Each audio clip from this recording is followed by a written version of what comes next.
जितने भी daily wagers हैं, एसपीयूसी हैं सर, इनकी आवाज जो भी अगर उठती भी है कुछ टाइम के बाद जो है उसको रोक दिया जाता है। क्या मुजफ्फर साहब का स्टैंड रहेगा इन लोगों के लिए सर?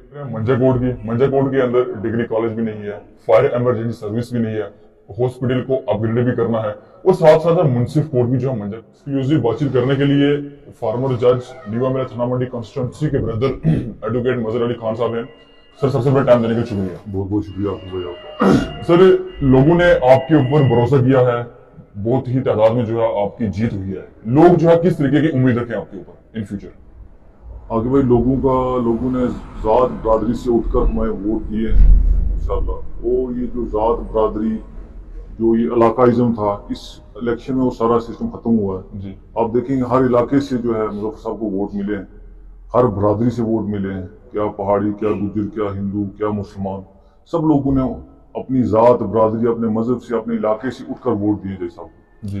और लोगों के हम तहे दिल से शुक्रगुजार हैं। जय साहब का भी ये जो पूरे इलेक्शन कैंपेन में मुजफ्फर साहब का एक था कि जिस गांव में वो जाते थे उनका ये था कि अगर मैं जीत के आया तो मैं इंशाल्लाह इस गांव में आके पूछूंगा कि खुद आके अपना हिस्सा जो है वो लेके जाऊंगा उस गांव में कि आपका इतना हिस्सा है, आप बताओ मुझे क्या क्या काम करना है। इंशाल्लाह जय साहब जो है गाँव गाँव जा रहे हैं अपना वो उन्हें प्रोग्राम अभी कुछ हमारी घर में ट्रेजेडी हो गई तो उस वजह से वो थोड़ा सा उनका प्रोग्राम जो है वो पोस्टपोन हुआ है। इंशाल्लाह उन्हें शुरू किया है अब इंशाल्लाह जो लोगों की उम्मीद है उस पर इंशाल्लाह वो उतरने की पूरी कोशिश करेंगे इंशाल्लाह जो हमें 5 साल दिए लोगों ने इंशाल्लाह। सर अगर हम बात करें मंजाकोट के अंदर डिग्री कॉलेज भी नहीं है, फायर इमरजेंसी सर्विस भी नहीं है, हॉस्पिटल को अपग्रेड भी करना है और साथ साथ मुंसिफ कोर्ट भी जो है मंजाकोट के अंदर नहीं है।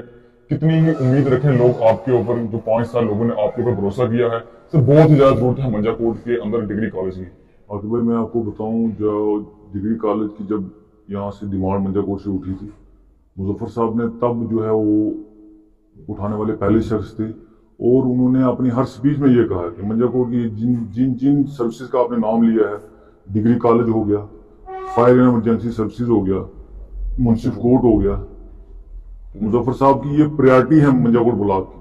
जहां जहां ये नहीं सिर्फ मंजाकोट, जिस एरिया में जो चीज रिक्वायरमेंट है मुजफ्फर साहब इंशाल्लाह पूरी कोशिश करेंगे उसको लाने की और इंशाल्लाह आप देखोगे इन 5 सालों में जिन चीजों का आपने नाम लिया मंजाकोट में इन सब चीजों का आप दफ्तर पाओगे इंशाल्लाह। आप देखते रहे इंशाल्लाह जैसे हमने काम शुरू किया है तो इंशाल्लाह इन सब चीजों का जो है मुजफ्फर साहब की टॉप प्रायोरिटी में से एक प्रायोरिटी है ये जो काम degree college, fire emergency services, health and medical services में जितनी भी लूप होल्स हैं मंजाकोट में जो अशद जरूरत है, जो सबसे ज्यादा रिक्वायरमेंट मंजाकोट ब्लॉक की है, मेडिकल जो यहाँ हॉस्पिटल है इसको अपग्रेड करने की कोशिश उनका जो है वो प्लान में है।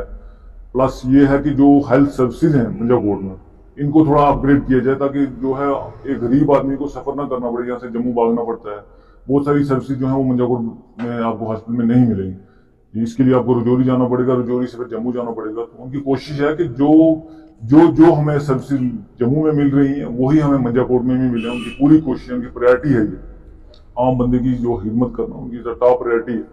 सर मुजफ्फर साहब जब उन्होंने रिजाइन किया था, जब 370 को रिमूव किया था, एक जम्मू कश्मीर का मैं बात करूं कि वो पहले ही शख्स थे जिन्होंने सुप्रीम कोर्ट में जो अप्रोच किया 370 को लेकर। असेंबली के अंदर देखा जाए ऑपोजिशन वहां पे हंगामा कर रही थी, लेकिन मुजफ्फर जज जो एनयू एमएलए थना मंडी कॉन्स्टिट्यूंसी है इन्होंने 370 की वहां भी आवाज उठाई।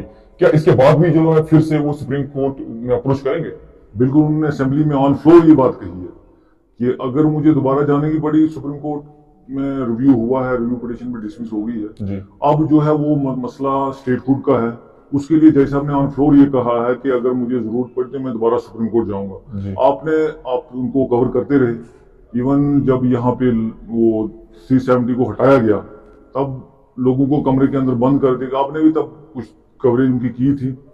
मुजफ्फर साहब ने तब भी हर फ्लोर पे, हर जगह, हर स्टेज से ये कहा कि मेरी लड़ाई जो है वो जारी रहेगी। मेरी लड़ाई 370 के लिए उन्होंने एंड तक लड़ते रहे। जब रिव्यू पिटीशन हुई उसमें भी वो बाज़ाते खुद पिटीशन भी खुद की और अपने नाम से पिटीशन दायर किया।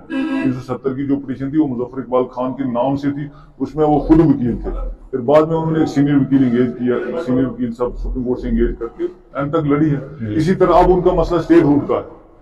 स्टेटहुड के लिए उन्होंने फ्लोर असेंबली में आपने सुना होगा, उन्होंने कहा कि अगर मुझे जरूरत पड़े तो मैं दोबारा जो है सुप्रीम कोर्ट का दरवाजा खटखटाऊंगा इस मकसद के लिए, स्टेटहुड को लाने के लिए جو جموں کشمیر کے باشندوں کا ایک بنیادی حق ہے. ہمیں اسٹیٹ سے یوٹی بنایا گیا ہے. ہندوستان کی تاریخ میں آج تک کوئی بھی اسٹیٹ جو ہے یوٹی نہیں بنائی گئی ہے. جموں کشمیر واحد پہلی اسٹیٹ ہے جس کو ایک اسٹیٹ کے درجے سے یوٹی بنایا گیا. اس کے لیے لڑائی مظفر صاحب کی جاری رہے گی. وہ اسمبلی کے اندر ہو، اسمبلی کے باہر ہو، جس فورم میں بھی جائیں گے وہ اس لڑائی کو انشاءاللہ لوگوں کی لڑائی کے لیے لڑتے رہیں گے.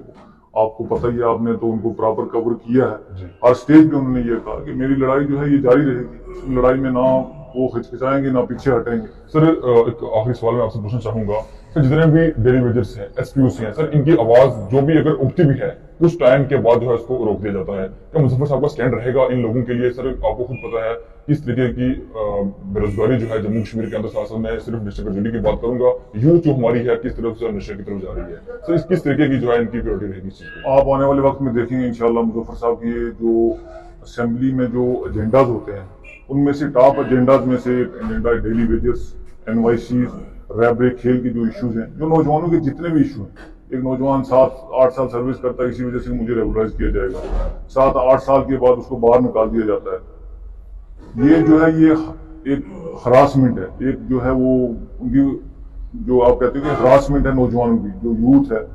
اس لیے ان کی ٹاپ ایجنڈاز میں آپ آنے والے وقت میں دیکھیں گا کہ اسمبلی سیشن 2-4 دن چلا ہے تو انشاءاللہ انہوں نے